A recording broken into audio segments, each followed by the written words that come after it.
창세기 44장. 그 후에 요셉이 자기 집의 관리인에게 명령을 내렸습니다. 저 사람들의 자루에 곡식을 넣을 수 있는 대로 넣어라. 그리고 그 곡식 자루 속에 돈도 넣어주어라. 그리고 내 은잔을 저 막내 동생의 자루에 넣어라. 그리고 그 자루에 돈도 넣어라. 관리인은 요셉이 말한 대로 했습니다. 새벽이 되어 형들은 나귀를 끌고 길을 떠나게 되었습니다. 그들이 성을 떠난 지 얼마 되지 않아서 요셉이 자기 집의 관리인에게 말했습니다. 그 사람들을 뒤쫓아라. 그 사람들을 붙잡게 되면 왜 선을 악으로 갚느냐? 너희들이 훔친 자는 내 주인이 술을 마실 때 쓰시는 것이다. 그리고 꿈을 해몽하실 때도 그 잔을 쓰신다. 너희는 너무나 몹쓸 짓을 했다 하고 말하여라. 그리하여 관리인은 요셉의 형들을 뒤쫓아가서 요셉이 하라고 한 말을 그들에게 했습니다. 그러나 요셉의 형들이 관리인에게 말했습니다. 왜 그런 말씀을 하십니까? 우리는 그런 일을 할 사람들이 아닙니다. 우리는 우리 자루 속에 있던 돈도 당신에게 다시 돌려주었습니다. 우리는 그 돈을 가나안 땅에서 다시 가지고 왔습니다. 그런 우리가 당신 주인의 집에서 은이나 금을 훔칠 리가 있겠습니까? 만약 그 은잔이 우리들 중에 누군가의 자루에서 나온다면 그 사람을 죽여도 좋습니다. 그리고 우리는 당신의 노예가 되겠습니다. 관리인이 말했습니다. 당신들 말대로 하겠소. 하지만 은잔을 훔친 사람만 내 종으로 삼을 것이요. 다른 사람들은 그냥 가도 좋소. 그리하여 모든 형제들이 서둘러 자루를 내려서 풀었습니다. 관리인이 맏형에서 막내 동생에 이르기까지 한 사람씩 자루를 살펴보았습니다. 관리인은 베냐민의 자루 속에서 은잔을 찾아냈습니다. 형들은 너무나 슬퍼서 자기 옷을 찢었습니다. 그들은 자루를 나귀에 다시 실은 뒤에 성으로 돌아갔습니다. 유다와 그의 형제들이 요셉의 집으로 돌아왔을 때 요셉은 집에 있었습니다. 그들은 요셉 앞에서 땅에 엎드려 절했습니다. 요셉이 그들에게 말했습니다. 어찌하여 이런 일을 저질렀느냐? 나 같은 사람이면 이런 일쯤 점을 쳐서 다 알아낼 수 있다는 것을 몰랐느냐? 유다가 말했습니다. 총리님께 무슨 말씀을 드릴 수 있겠습니까? 그리고 우리에게 죄가 없다는 것을 어떻게 보여드릴 수 있겠습니까? 하나님께서 우리의 죄를 드러내셨습니다. 그러니 이 잔을 훔친 베냐민뿐만 아니라 우리 모두가 총리님의 종이 되겠습니다.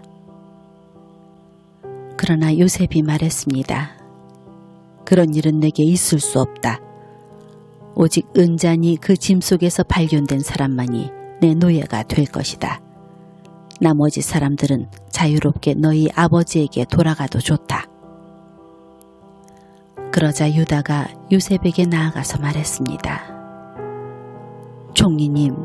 총리님께 한 말씀 드릴 테니 허락해 주십시오. 제발 저에게 노여워하지 마십시오. 총리님은 파라오만큼이나 높으신 분입니다. 전에 저희가 여기에 왔을 때 총리님은 너희에게 아버지나 다른 형제가 있느냐 하고 물어보셨습니다. 그때의 저희에게는 늙으신 아버지가 계십니다. 그리고 동생도 있습니다. 저희 동생은 아버지가 늙으셨을 때 낳은 아들인데 저희 막내 동생의 형은 죽었습니다. 그래서 그 막내 동생은 그 어머니의 마지막 남은 아들이 되었습니다. 우리 아버지는 그 아이를 매우 사랑하십니다. 라고 대답했습니다. 그러자 총리님은 저희에게 그 동생을 나에게 데려오너라. 그 사람을 보고 싶다. 하고 말씀하셨습니다. 우리는 총리님께 그 어린아이는 자기 아버지를 떠날 수 없습니다.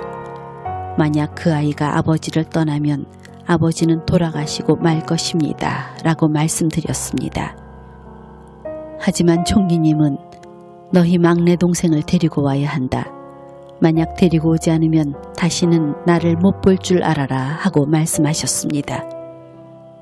그래서 저희는 저희 아버지에게로 돌아가서 총리님께서 말씀하신 그대로 말씀드렸습니다. 얼마 뒤에 저희 아버지께서 다시 가서 곡식을 좀 사오너라 하고 말씀하셨습니다. 그래서 저희가 아버지께 말씀드렸습니다. 막내 동생과 함께 가는 것이 아니라면 갈 수가 없습니다. 막내 동생을 데리고 가지 않으면 총리를 만날 수 없을 것입니다. 그러자 제 아버지께서 저희에게 말씀하셨습니다. 너희도 알듯이 내 아내 라헬은 내게 두 아들을 낳아주었다. 그런데 하나들은 나를 떠났다. 나는 그 아이가 틀림없이 들짐승에게 찢겨 죽었다고 생각한다. 그 아이가 나를 떠난 뒤로 나는 그 아이를 한 번도 보지 못했다. 그런데 너희가 이제는 이 아이마저도 내게서 빼앗아 가려고 하는구나. 이 아이에게 어떤 좋지 않은 일이 일어날지 모른다. 그렇게 되면 나는 죽을 때까지 슬퍼하게 될 것이다. 그러니 저희가 이 막내 동생 없이 집에 계신 아버지께 돌아가면 어떤 일이 일어나겠습니까? 저희 아버지에게 그 아이는 무엇보다도 가장 소중한 아들입니다. 아버지께서 만약 그 아이가 저희와 함께 오지 않는 것을 아신다면 아버지는 돌아가실 것입니다. 그렇게 되면 저희는 아버지를 돌아가시게 한 죄인이 되고 맙니다. 저는 아버지께 그 아이를 무사히 돌려보내드리겠다고 약속했습니다. 저는 아버지에게 만약 제가 그 아이를 아버지에게 돌려보내지 못하면 두고두고 그 죄값을 받겠습니다 하고 말했습니다. 그러니 제발 저를 남겨두어 종으로 삼으시고 그 아이는 형들과 함께 집으로 돌아가게 해 주십시오. 그 아이를 데리고 가지 않는 한 저는 아버지께로 돌아갈 수 없습니다. 저는 아버지가 슬퍼하시는 모습을 차마 볼 수 없습니다.